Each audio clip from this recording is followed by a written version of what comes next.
Kabanata 3375 hanggang Kabanata 3376. Kabanata 3375. Napilitang bumagsak si Hansen mula sa 33 kalangitan. Ginamit niya ang kanyang pagkakakilanlan bilang leader ng Burning Red Sky para makabalik sa Burning Red Sky.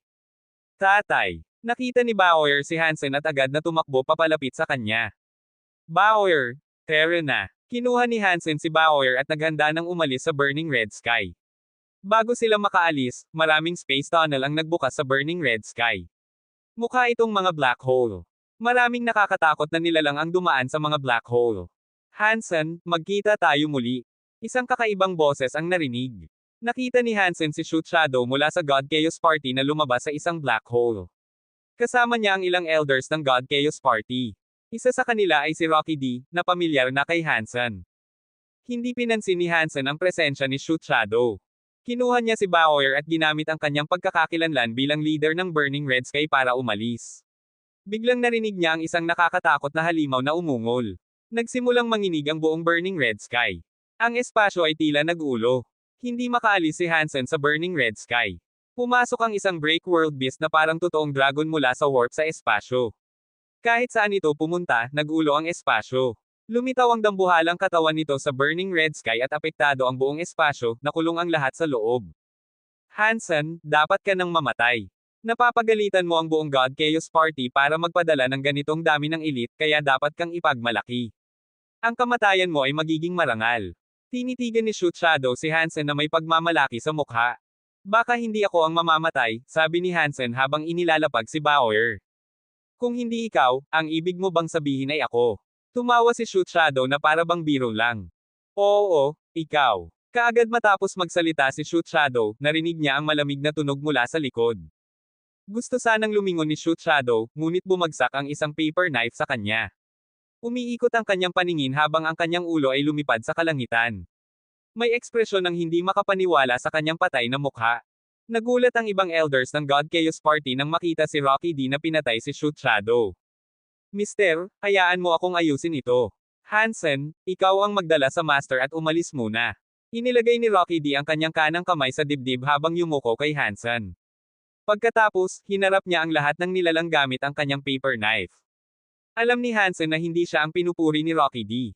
Ang Black Crystal Armor na suot niya ang nagpapakita ng paggalang. Yumuko siya sa leader ng God Chaos Party. Alam niya na malamang mamamatay si Rocky D, ngunit nang mahina si Hansen, kahit makipaglaban siya kasama ni Rocky D, malamang mamamatay din siya. Hindi nagsalita si Hansen. Kinuha niya si Bauer at ginamit ang huling lakas para sirain ang espasyo at umalis. Yumalulong ang nakakatakot na break world beast na parang totoong dragon. Sinubukan nitong kainin si Hansen. Halos sabay, maraming break world beasts ang dumating din. Malamig ang tingin ni Rocky D. Binuksan niya ang mga kamay. Lumitaw ang papel na parang snowflakes. Ang 10 daliri niya ay naging pares ng gunting. Nagka-cross-cross ang mga ito. Ang papel ay parang blizzard habang gumagawa siya ng maraming silweta. Ang mga silwete ay naging maraming nakakatakot na nilalang na makakalaban sa break world beasts. Pinigil nila ang karamihan ng mga umaatake na break world beasts. Tinignan siya ng isang elder ng God Chaos Party ng malamig. Rocky D, paano mo nagawa maging kaaway ng leader? Alam mo ba ang ginagawa mo? Ngumisi si Rocky D nang may paghamak. Sa kanyang mga mata, iisa lang ang leader ng God Chaos Party, Chaos. Pagkatapos, inikot ni Rocky D ang kanyang paper knife at dumiretso sa mga break world beasts na tila isang mabangis na alon. Kung gusto mong mamatay, hindi kita matutulungan. Malamig ang tingin ng elder ng God Chaos Party habang kumaway. Maraming break world beasts ang dumating kay Rocky D. Nagalit si Hansen. Hindi niya tiningnan ang laban sa likod. Kahit hindi tumingin, may imagine niya kung ano ang itsura nito. Tabi. Pinagsama ni Hansen ang huling lakas para sumuntok sa break world beast na parang totoong dragon. Sa tulong ng super spank, nasira ang dambuhalang katawan ng halimaw. Nabutas ng suntok niya ang nilalang at lumikha ng malaking butas sa dibdib nito. Ginamit ni Hansen ang bunganga ng impact para putulin ang katawan ng break world beast at makaalis sa 33 kalangitan. Tinutulungan ni Sky King si Chinshu, anak ng 33 kalangitan. Hindi naligtas ang 33 kalangitan para kay Hansen. Makakaligtas lamang siya kung makakalabas. Bago makaalis si Hansen sa Burning Red Sky, biglang may dumating na katawan sa kanyang daraanan. Ako ang isa sa 4 na hari ng God Chaos Party, Ichi. Buhayin ko ang iyong buhay. Lumitaw ang anino sa harap niya. Parang huminto ang oras bago ang lalaking iyon. Napansin ni Hansen na gumagalaw ang kanyang katawan kahit walang gumagalaw sa paligid. Parang frozen ang buong espasyo sa paligid niya. Nagsalita si Keo sa isip ni Hansen. Isa itong time element break world creature. Halos 100% ang break world rate nito. Tanging paggamit ng Geno prototype armor ang makakaya sa ganitong break world creature. Nalungkot si Hansen. Halos maubos na ang kanyang lakas. Wala siyang sapat na kapangyarihan para labanan ang top-class break world beast. Ang oras ay parang aking karayom, malamig na sabi ni Ichi. Libo-libong taon ng oras ay nasa aking mga daliri. Mawawala ka sa daloy ng oras sa pamamagitan ng aking mga kamay. Iwinagayway niya ang mga daliri. Parang huminto ang oras sa paligid ni Hansen. Para siyang nahulog sa lugar kung saan hindi umaandar ang oras at lahat ay nanatiling nakatigil. Biglang naramdaman ni Hansen na gumalaw muli ang espasyo. Nagsimula ang lahat sa paggalaw. Anong nangyayari? Nagulat si Hansen. Narinig niya bigla ang isang boses. Gusto mo bang maglaro sa oras? Malayo ka pa para gawin iyon. Sa harap ko, walang ibang makakakontrol ng oras. Lumitaw ang isang mahabang anino mula sa ilog ng oras. Parang mabagal, ngunit napakabilis. Lumakad ang anino sa tabi ni Hansen. Kahit saan ito pumunta, bumalik sa normal ang frozen na oras. Parang natunaw ang yelo sa isang ilog. Moment God. Tinitigan ni Hansen ang maipagmamalaking anino. Nagulat siya. Hindi ito ang Moment God sa God of Wealth Temple. Ito ang Moment God na isa sa 12 Annihilation Class God Spirits. Hindi niya akalain nalilito ang Moment God ngayon upang tulungan siya. Anong tinitingnan mo? Gusto mo ba akong itapon sa walang katapusang time loop? Hindi lumingon ang Moment God kay Hansen. Salamat. Hindi alam ni Hansen kung bakit tumulong ang Moment God, pero hindi na ito ang oras para mag-usap. Kinuha niya si Bauer at umalis. Huminto. Nagdilim si Ichi. Gusto niyang pigilan si Hansen. Nang kumilos siya, pinigilan siya ng Moment God. Huwag ka pang mamatay, sabi ng Moment God. Ako ang dapat pumatay sa iyo. Kabanata 3376. Sa wakas, nakatakas si Hansen mula sa burning red sky. Sa labas ng 33 kalangitan, mas marami pang halimaw ang dumadating. Para silang isang alon na sumasakop sa buong espasyo. Biglang naging maliwanag ang buong lugar. Isang matalim na liwanag ang nagbigay liwanag sa buong universo. Sa pinakamaliwanag na bahagi nito, hindi makakita ng kahit ano ang sinuman. Nasa liwanag ako upang hanapin ang kadiliman. Sa ilalim ng kabanalan, maaaring marumi ang mga bagay. Marahil iyon ang huling kompromiso. Sa loob ng liwanag, isang Diyosa ang nagpakita. Nagniningning siya, nag-iiwan ng bakas sa mga bituin. Light Goddess. Nagulat si Hansen sa biglaang paglabas niya. Dito pa lamang, gulat na siya mula sa tulong ni Moment God. Hindi niya inasahan na lalabas din ang Light Goddess. Ngayon, panoorin mo ang aking kahangahangang biro. Dahil gusto kong tawagin mo na Dark Goddess. Nagpakita ng masamang ngiti ang Light Goddess. Nagniningning siya. Biglang naging madilim ang lahat ng maliwanag. Ang buong mundo ay nalubog sa kadiliman. Kung walang dilim, walang liwanag. Kung susundin mo ang liwanag, madadala ka nito sa lugar na nais mong puntahan. Nang marinig niya ang boses ng Light Goddess, alam ni Hansen na mayroon siyang spirit light na maggagabay. Sinunod niya ang boses ng Light Goddess at tumungo sa liwanag. Madilim ang buong mundo. Hindi makita ng mga break world beasts na parang alon kung nasaan si Hansen. Para silang mga langaw na walang ulo na nagbabanggaan. Minsan pa nga, nag-aaway sila upang patayin ang isa't isa. Light Goddess, ayusin mo ang laro mo. Sa harap ko, walang silbi ang liwanag mo. Isang masamang boses ang lumitaw mula sa dilim, tinina ang kawalan. Ito ay isang pulang gene race na parang kirin. Ang katawan nito ay napapalibutan ng pulang liwanag. Kahit saan ito pumunta, lahat ay napapula. Ang mga break world beasts sa dilim ay hindi makakita dati, pero ngayon nakita nila ang pula. Hindi ito tulad ng totoong graphic, pero nakatulong sa kanila upang malaman kung nasaan si Hansen. Shock! Wave! Bago makareact si Hansen, isang dambuhalang katawan ang nakatayo sa likod niya. Bumaba ang isang makalangit na boses, sumuntok sa espasyo. Parang tinama ang buong espasyo ng isang tsunami.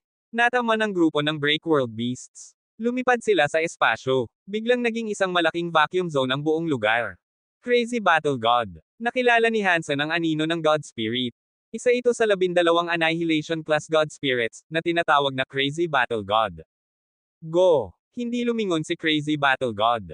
Ang matibay niyang katawan ay parang malaking pader na humaharang sa mga break world beasts na dumarating. Maririnig ang mga umuungal na tunog sa paligid. Salamat. Hindi alam ni Hansen kung bakit lahat ng God Spirits ay nagdesisyong tulungan siya, pero wala ng oras na dapat sayangin. Nagpasalamat siya at lumipad palayo. Huwag mong isipin na nakakauna ka sa sarili mo. Huwag masyadong isipin ang ginagawa namin ngayon. Magdudulot lang ito ng pagkadismaya. Bakit? Dahil hindi namin layunin na iligtas ka. Narinig ang malamig na boses. Lumitaw si Empty God sa likod ni Hansen, hawak ang gintong palaso sa espasyo. Kung wala ang gintong palaso, matitiyak na mapuputol ang gulugad ni Hansen. Napangiti si Hansen habang umiling. Binutis niya ang espasyo at nagpatuloy hanggang tuluyang nakalayo sa karamihan ng Break World Beasts. Nagulo ang 33 kalangitan. Nakikita ni Hansen ang 6 na Annihilation Class Main Gods na nakikipaglaban sa Break World Beasts. Narinig ni Hansen sa isip ang isang boses, "Go." Ang katawan ni Bauer ay may dugo ng kanyang ama. Kahit kalahati ng dugo ng Geno Hall ay magpapahintulot na mapasakamay ni Chinshu si Bauer. Sa paggawa nito, gigising si Chinshu at mauunawaan ang tunay na pagkakakilanlan ni Bauer. Dapat na lang tayong umalis. Pwede mo bang sabihin kung saan tayo pupunta pagkatapos natin umalis? Tanong ni Hansen. Dahil sa kapangyarihan ni Chinshu, hindi niya maiisip kung saan magtatago. Gusto ni Chinshu na patayin siya. Sa mga sanctuaries, sabi ni Chaos. Sa pagpunta sa sanctuaries, makakabili tayo ng oras. Kontrolado na ni Chinshu ang Geno Prototype Armor, pero hindi pa naribot ang kanyang katawan. Bago mangyari iyon, wala siyang lakas para gawin ang huling hakbang. Paulit-ulit na lang itong huling hakbang na ito, sabi ni Hansen. Maganda kung may magpapaliwanag sa akin kung ano ito. Masabi mo ba sa akin kung ano ang huling hakbang? Hindi ito ang oras para mag-usap, sabi ni Chaos. Dapat lang tayong pumunta sa sanctuaries para hindi malaman ni Chinshu ang tungkol kay Bauer. Kailangan ni Hansen na dalhin si Bauer sa sanctuaries. Matagal nang naglalaban ang dalawang universo, pero nakapayapa sa sanctuaries. May hangin at sikat ng araw doon. Para bang walang nangyari. Gamit ang galaxy teleportation, bumalik si Hansen sa kanyang tahanan sa Alliance. Umupo siya at hindi na gustong bumangon. Napagod siya sa paggamit ng labis na kapangyarihan. Sa huli, isinakripisyo niya ang buhay para gamitin ang galaxy teleportation. Nakatayo si Bauer sa tabi ni Hansen. Nakatingin ang malalaking mata niya sa Black Crystal Armor. Katcha! Nasira ang Black Crystal Armor. Nahulog ito mula kay Hansen at muling nabuo bilang armor ng babae. Dinalhan niya ng touch si Bauer sa ulo. Nalito si Bauer, pero hindi siya iniiwas. Chaos, anong nangyayari? Naupo si Hansen, humihinga ng malalim. Ilang shrug lang ni Chaos at sinabi, "Wala. May ginawa lang ako. Alam ni Chinshu at dapat tawaging Human Alpha. May ginawa siyang nagalit talaga sa kanya. Sobrang galit niya na gustong patayin si Bauer at hindi lang ako." Tiningnan ni Hansen si Chaos ng halo-halong emosyon. Hindi niya alam kung ano ang ginawa ni Chaos kay Human Alpha para ipapanganak ulit at patuloy pa ring may hanggaring patayin ang kanyang anak. Ang pagpatay sa anak ng iba ay hindi labas sa kakayahan ni Chinshu. Kung hindi ganap na kailangan, baka hindi niya ito gagawin. Huwag mo akong tingnan ng ganoon. Hindi ito ganap na kasalanan ko. Noon, ang ama ni Bauer, mukhang alam ni Chaos na naibulalas niya ang isang lihim. Binago niya ang paksa, kailangan mo lang malaman na hindi hahayaan ni Chinshu na makaligtas si Bauer. Magkasama kayong dalawa ni Warner ay kaya ninyong talunin si Chinshu habang hindi pa natatapos ang huling hakbang, pero malakas ang koneksyon ni Warner kay Chinshu. Para gamitin siya sa pagwasak kay Chinshu, mukhang imposible. Bago mangyari iyon, hindi ka bibigyan ng isa pang pagkakataon. Kung ganoon, ano sa tingin mo ang dapat nating gawin? Tanong ni Hansen. Depende kay Bauer. Siya lang ang makakatalo kay Chinshu ngayon. Mata sa mata si Chaos kay Bauer, muli siyang hinawakan sa ulo. Mukhang malungkot siya. Ang pagkakataong sinasabi mo, hindi ba ito ang Gourd Seed? Tanong ni Hansen ng may kakaibang tingin. Tumawa si Chaos. Hindi yun Gourd Seed. Ito ang Super Gene Seed na pinag-aralan namin ni Bauer's dad. Kalahating tapos lang. Hindi ito natapos, pero huwag kang mag-alala. Nasa genes ni Bauer ang genes namin ng kanyang ama. Sa kanyang genes, kaya niyang gumawa ng Super Gene Seed. Kung may sapat na oras, magagawa ito. Kapag ginawa ni Chinshu ang huling hakbang, kaya ni Bauer siyang labanan. Bukod dyan, wala bang ibang paraan? Ayaw ni Hansen na ibigay kay Bauer ang ganitong responsibilidad. Bamulong si Chaos. Kahit isa sa 10,000 na pagkakataon lang ang magtagumpay, mas pipiliin ko ito kaysa hayaan si Bauer na panganib ang buhay. Espesyal si Chinshu, pero sigurado ako na si Bauer lang ang kayang talunin siya. Pagkatapos, tiningnan ni Keo si Hansen. Para bang nauunawaan niya ang kalooban niya. Umiling siya. Hindi mo kailangang magalit. Sinasabi ko lang. Dapat alam mo na kung gaano kakilas si Chinshu. Pinagsanay mo ang The Story of Jeans. Iyon ang unang buhay ni Chinshu, at ginawa ito ni Human Alpha. Ano? Si Chinshu ang gumawa ng The Story of Jeans. Nagbukas ng malaki ang mata ni Hansen. Tiningnan niya si Chaos ng buong pagkabigla. Para bang may maipapasok na itlog sa kanyang bibig. Huwag kalimutang mag-like, comment, at subscribe para sa susunod na kabanata. Pakinggan mula umpisa hanggang dulo para sa buong karanasan ng kwento.